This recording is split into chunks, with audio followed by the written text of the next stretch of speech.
नमस्कार दोस्तों, कल मैंने वेस्टमिनिस्टर्स लॉ लंदन से अपने इस दास्तान का 11वां एपिसोड तैयार किया था। कुछ लोगों द्वारा मुझे अवगत कराया गया कि ऑडियो ठीक नहीं था, आवाज़ क्लैरिटी नहीं थी, क्योंकि मैं सड़क पर खड़ा था और कुल मिला के ये था कि वाहनों का इतना ज़्यादा आवागमन था कि उसके शोर में मेरी आवाज़ दब रही थी। ये जिस एपिसोड की मैं आज करने जा रहा हूँ वह लगभग 18 वर्ष पूर्व की है, जबकि जनपद अमेठी और रायबरेली के बीच में ट्रेन में एक घटना घटी थी। दो हमारे जाबाज सिपाही अभियुक्तों को पेशी के लिए लेकर कोर्ट जा रहे थे और बदमाशों ने ट्रेन में उन सिपाहियों की हत्या की थी। उनके असलहों को लूट ले गए थे और बदमाशों को छुड़ा ले गए थे। इस घटना से पूरा उत्तर प्रदेश हिल गया था, क्योंकि हमारे दो जाबाज सिपाही की बलिदान आहुति हुई थी और उन्होंने मुलजिमों को ना छुड़ा पाने के लिए हर संभव प्रयास किया था, परंतु दोनों को अपनी जान गंवानी पड़ी थी। इस कार्य को एसटीएफ में लगाया गया और अल्टीमेटली मुझको वह कार्य सौंपा गया। मेरे साथ एक सब इंस्पेक्टर जयप्रकाश पांडे थे, उनको लगाया गया, और एक डीएसपी थे जो अभी आईपीएस हो गए हैं, जयप्रकाश सिंह, वह लगे थे। दो अन्य सिपाही भी लगे थे, एक सुशील पचौरी थे और एक अनुराग त्रिपाठी थे। हम लोगों ने बहुत कोशिश करी, 8-10 दिन बीत गए, कोई भी इन्फॉर्मेशन डेवलप नहीं हो पा रही थी और कुछ इन्फॉर्मेशन जो मेहनत करते हुए प्राप्त हुई थी वह इन्फॉर्मेशन आगे जाके डेवलप नहीं हो पा रही थी।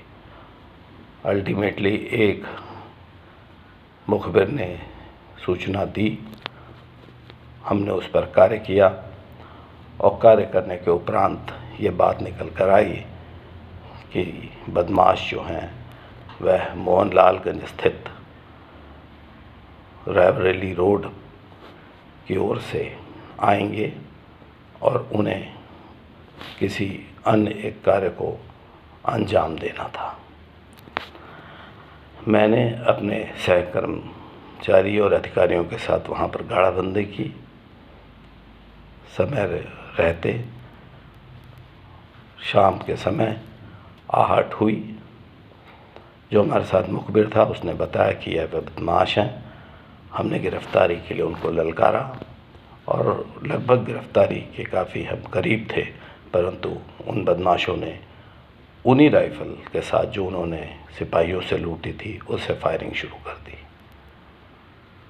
बहुत कुछ हमने बचाने को अपने का प्रयास किया और इस फायरिंग में हमारे दो जो सहकर्मी थे उन्हें गोली भी लगी, वह गंभीर रूप से घायल हुए।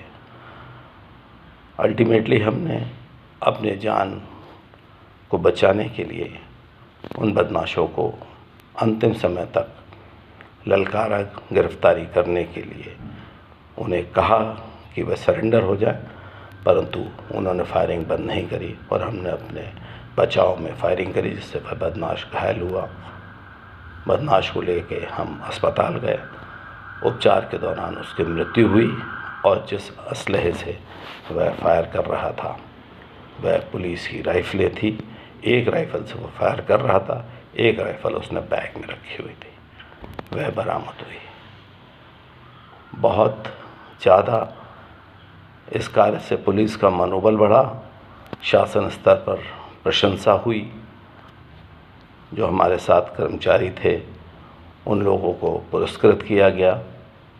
हम लोगों के लिए भारत सरकार को उत्तर प्रदेश सरकार द्वारा लेटर भेजा गया कि इनको मेडल प्रदान किया जाए अदम्य साहस और शौर्य के लिए। कुल मिला के परिस्थिति ये है कि एक ऐसी भावना जागृत हुई जनसामान्य में, जिससे में यह स्पष्ट हुआ कि एसटीएफ के ऊपर जो लोगों का एक अटूट विश्वास था वह और सुदृढ़ हुआ, और लोगों को यह आभास हुआ कि कितना भी कठिन कार्य यदि एसटीएफ को सौंपा जाए तो एसटीएफ के पास ऐसे जाबाज अधिकारी हैं जो कि हर कार्य को सकुशल संपन्न करते हैं। यह आज 11वां एपिसोड था जो कि मैं वेस्टमिनिस्टर्स लॉ यूनाइटेड किंगडम से आपको प्रसारित कर रहा हूं, और शीघ्र ही मैं आपको अपना अगला एक एपिसोड आपके समक्ष प्रस्तुत करूंगा। मेरा आपसे पुनः यह निवेदन है कि इसको सब्सक्राइब करिएगा, और जैसे कि प्रशंसा आपके द्वारा दी जा रही है वह प्रशंसा आपसे मुझे भविष्य में मिलती रहेगी। बहुत बहुत धन्यवाद। जय हिंद, जय भारत।